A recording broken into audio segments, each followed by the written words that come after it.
No temas, pequeño rebaño, pequeñito rebaño. El Señor es nuestro pastor, pero nosotros vivimos como ovejas de Cristo. Somos ese rebañito que Él quiere cuidar y guiar, porque lo que define a un rebaño de ovejas es que para ser rebaño siguen al pastor, están unidas y siguen al pastor. Cuando el pastor llama, escuchan su voz y lo siguen. ¿Y por qué lo siguen? Porque confían en su voz, porque la palabra del pastor tiene para ellas autoridad, valor, confianza, cariño, seguridad, es su apoyo. El cristiano es llamado a seguir a Jesucristo. Conocer la voz de Cristo, nuestro pastor, es fundamental para escucharla, acogerla, obedecerla y seguirle. Y eso significa estar dispuestos a salir en seguimiento de Cristo, salir de donde tengamos que salir. ¿Y de dónde tenemos que salir los hombres? Básicamente del mundo, es decir, de aquello que nos ata, porque viendo y recibiendo otros mensajes, otras voces de falsas seguridades que nos hablan de instalarnos, de buscar nuestra seguridad aquí abajo, terminamos viviendo, participando de esos criterios como los del mundo. Y el cristiano es llamado a conocer otros criterios, los criterios de la verdad, de la palabra de Dios. Y por tanto, vivir como peregrino y extranjero, como Abraham y los hombres de fe, hemos escuchado en el capítulo 11 de la carta a los Hebreos. ¿Por qué? Pues porque confiaron en las promesas de Dios y no se agarraron a lo pasajero, sino que esperaron una herencia, una patria mejor. Esta es la vida del Hijo de Dios, el que tiene vida sobrenatural, el que se reconoce de una patria celestial y espera bienes mejores que estos. Y por tanto, muchas veces no solo no está apegado a las cosas de abajo, porque ama su tesoro, son los bienes de arriba, sino que incluso es despojado. Es despojado porque vivimos como ese rebaño que por seguir al Maestro también sufrimos apaleamientos a veces, y despojamientos, y toda clase de cosas, de pruebas y situaciones que el Señor permite también, para que nuestro corazón esté solo en Él. Pero Él cuida de nosotros, nos consuela, nos fortalece, nos guía. El camino atraviesa la cruz.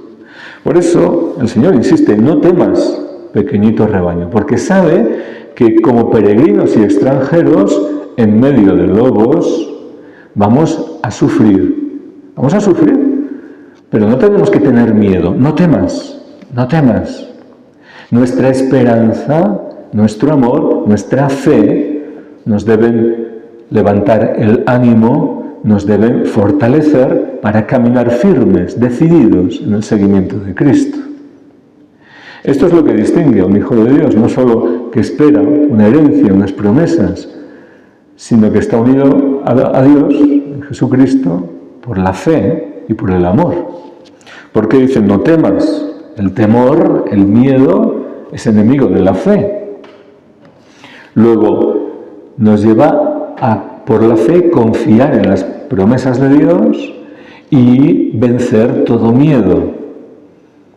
Porque si Dios está con nosotros, ¿quién contra nosotros? Y si Dios nos ha prometido guiarnos, ¿qué hemos de temer? ¿Vamos a volver atrás de donde hemos salido? ¿A Egipto? ¿A buscar las ollas aquellas? Aunque el camino sea duro y atravesemos un desierto con áspides, víboras, alacranes, pero el Señor nos guía y nos defiende. Si confiamos en Él, no temas. No temas Por la fe vencemos el temor, la fe que nos une al Señor, pero también el amor expulsa el temor.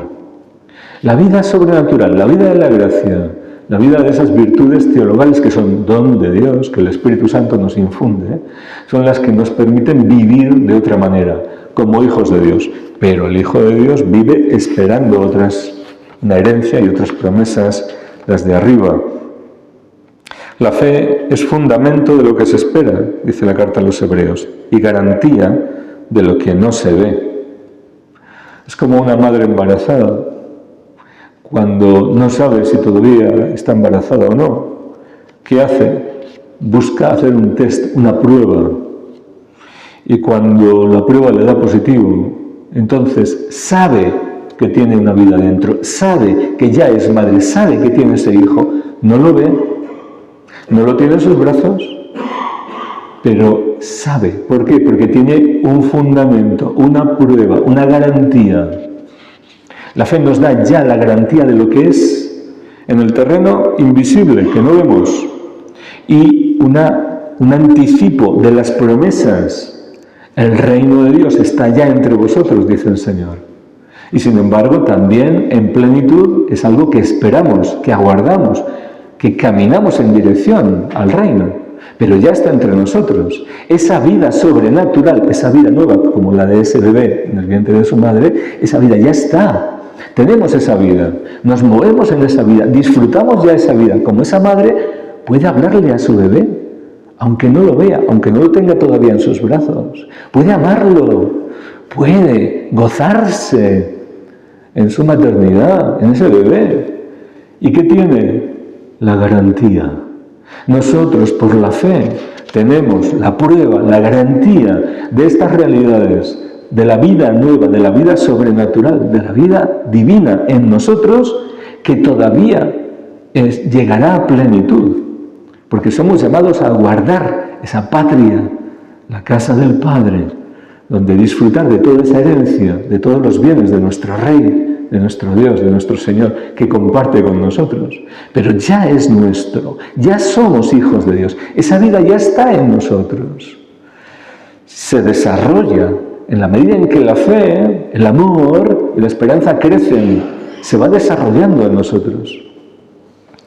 Sara, siendo estéril, obtuvo vigor para concebir, cuando ya le había pasado la edad, porque consideró fiel al que se lo prometía. ¿Por qué? ¿Por qué concibió? ¿Por qué tuvo un hijo cuando ya, además de estéril, era anciana? ¿Por qué? ¿Porque creyó que era capaz de concebir? No, porque consideró fiel a aquel que se lo prometía, a Dios. Y si Dios lo dice, es. Pero por la fe nos unimos a las promesas de Dios. Si no creemos, no confesamos nuestra fe, no nos adherimos a la fe, si creemos, si hablamos como el mundo y decimos las cosas del mundo, entonces no creemos las promesas de Dios. Estamos atados al mundo. Pero nuevamente, esa vida que Dios provee, que da Isaac, el hijo de la promesa, es puesto a prueba a Abraham para sacrificar a su hijo. Dice, por la fe, Abraham, puesto a prueba, ofreció a Isaac. Ofreció a su hijo único, el destinatario de la promesa. Por ese niño iba a venir esa gran descendencia y está dispuesto a sacrificarlo. ¿Por qué? Porque cree a Dios nuevamente. Dios le dice, sacrifica a tu hijo. Y Dios le había dicho que por él vendría una gran promesa. Aparentemente absurdo, contradictorio, pero por la fe, la luz de la fe le da a entender que si Dios lo dice es posible. Ambas cosas a la vez. ¿Cómo?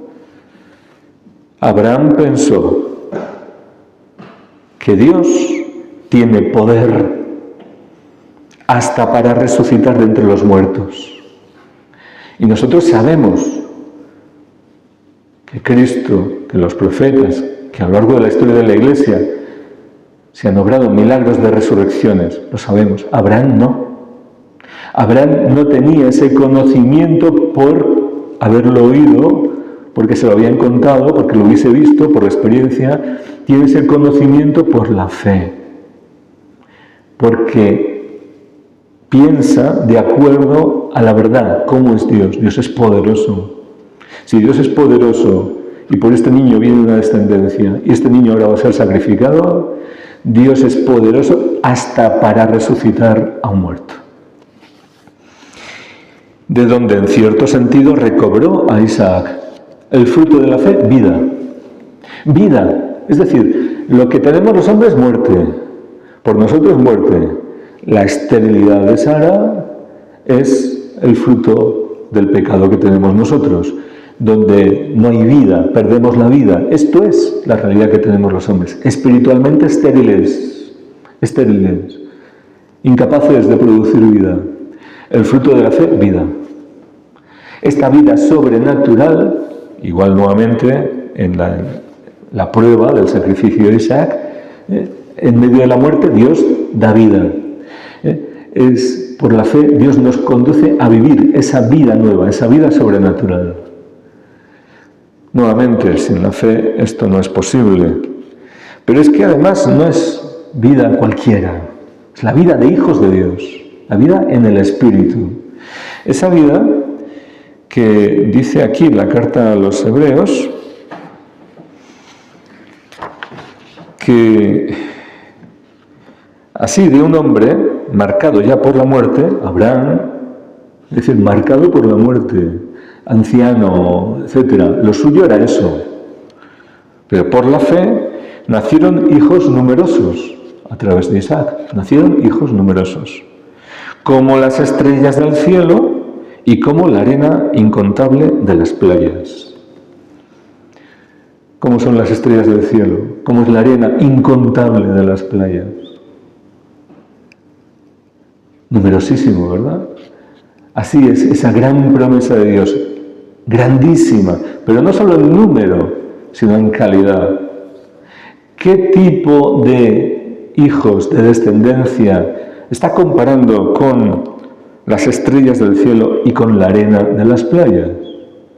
La arena de las playas es la que hace frente al mar, a los embates del mar, la tierra firme, inconmovible, estable.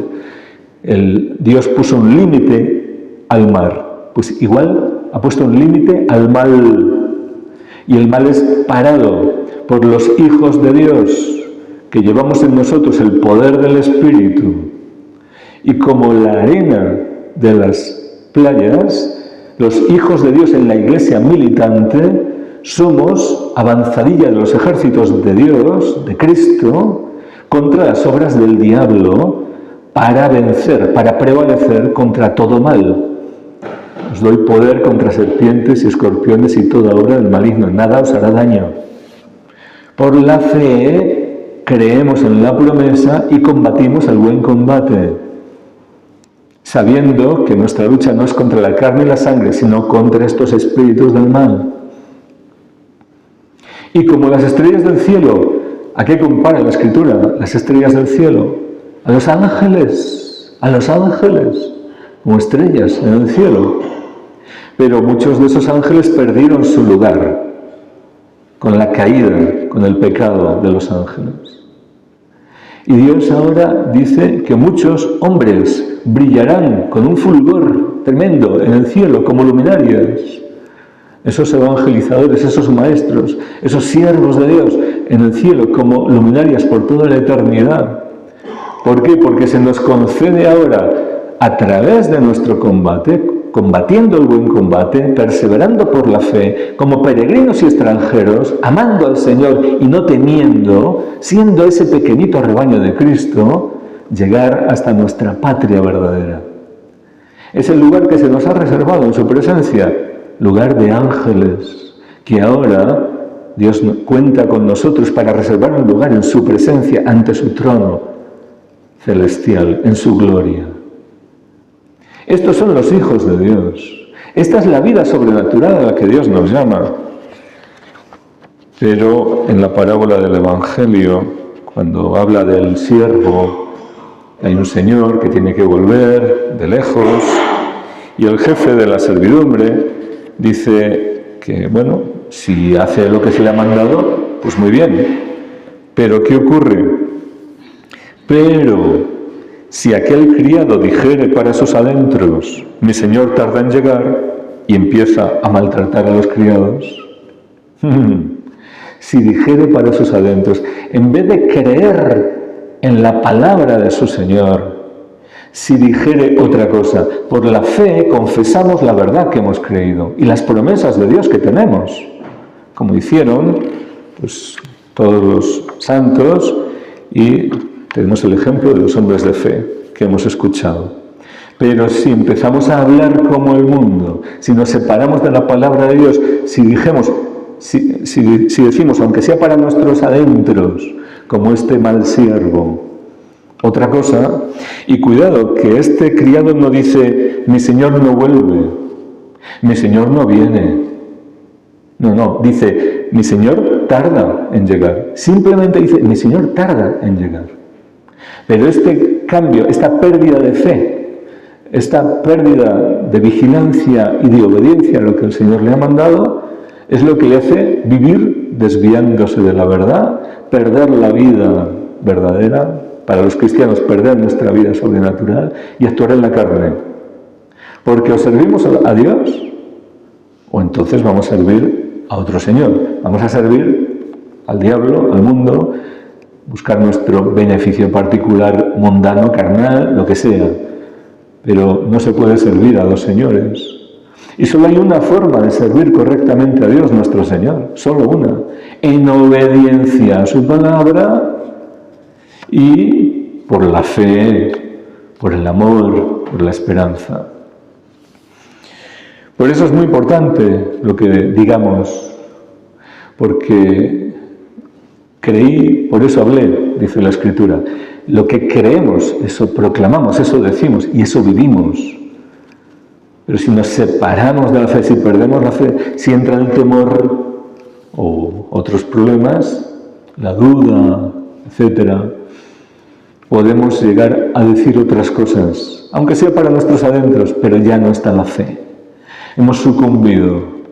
Y la vida la perdemos. ¿Qué hay entonces? Lo nuestro, muerte. A veces se oye decir, cuando hay un fallecimiento, ha vuelto a la casa del Padre. Fatal, fatal. No se puede decir eso. No se puede decir eso. ¿Cuándo podríamos decir de alguien que ha vuelto a la casa del Padre? De Jesucristo, que descendió, que vino de arriba y vuelve arriba, vuelve con el Padre, sí. Y como mucho de los hombres que no pasaron por el pecado original, que nacieron sin pecado original, como Adán y Eva, hasta que pecaron, que no tenían pecado original y habían conocido de Dios, como la Santísima Virgen, pero los que tenemos el pecado original y hemos nacido bajo ese signo, hemos nacido en el mundo. Luego, no, lo que tenemos que hacer es salir del mundo, no volver atrás. Es lo que dice también la carta a los Hebreos, que si añoraban la patria de donde habían salido, estaban a tiempo de volver, esos hombres. Abraham había salido de su patria, caminó como peregrino, errante, esperando otra patria. Por eso caminó, por eso avanzó. Pero si añoraba su patria era lo de atrás. No podemos decir eso.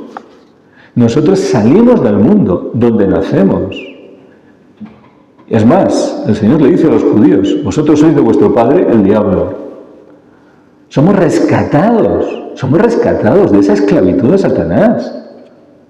Se nos ofrece una promesa grande, pero hay que vivir esa vida nueva. Y eso es nacer de nuevo y conocer esa vida nueva y entrar a participar del reino de Dios. Entonces sí, podemos crecer en esa vida y aguardar esas promesas de esa herencia grande que Dios aguarda para nosotros. Pero no se puede decir, volvió a la casa del Padre. Ni mucho menos dar por sentado que tras la muerte viene la gloria. Porque sabemos aquello de cristiano, ten bien presente en tu memoria estas cosas: muerte, juicio, infierno y gloria. No solo está la gloria, no solo está llegar a nuestra herencia, a la que Dios nos llama, a la salvación, a la vida eterna. También está la condenación. Y es por la fe en Jesucristo, nuestro Redentor, pero viviendo en obediencia a Él que alcanzamos la salvación. Viviendo en obediencia a Él. Porque la conversión es cambiar nuestra mentalidad de acuerdo a lo que creemos, que hemos creído en Él, en su palabra, y vivimos de otra manera. Es gracia de Dios, Dios transforma nuestra vida, es luz de Dios que nos encontramos porque es luz divina. La palabra del Señor es un tesoro, una perla preciosa, pero es para guardarla, valorarla, creerla y ponerla a producir. Dar fruto digno de conversión en nuestra vida y no contentarnos con decir somos hijos de Abraham. Abraham caminó como peregrino y extranjero esperando esas promesas y concibió en su ancianidad y recobró a Isaac cuando lo iba a sacrificar. Esto es lo que tendrían que hacer los llamados hijos de Abraham, los hijos de Dios, vivir por la fe y no agarrarse a lo de atrás o vivir a lo mundano, pero ponernos un barniz cristiano. El Señor ve en los corazones. No solo nuestras palabras, si suenan bien o no, sino son de acuerdo a la verdad que hemos creído o vivimos no como rebaño de Cristo, no como ese pequeñito rebaño suyo, sino como cabritos rebeldes, pero queremos después también las promesas de Dios. Así no funciona. Funciona por la fe, por la conversión, por el amor al Señor, por vivir en la vida nueva en el Espíritu. Así sea.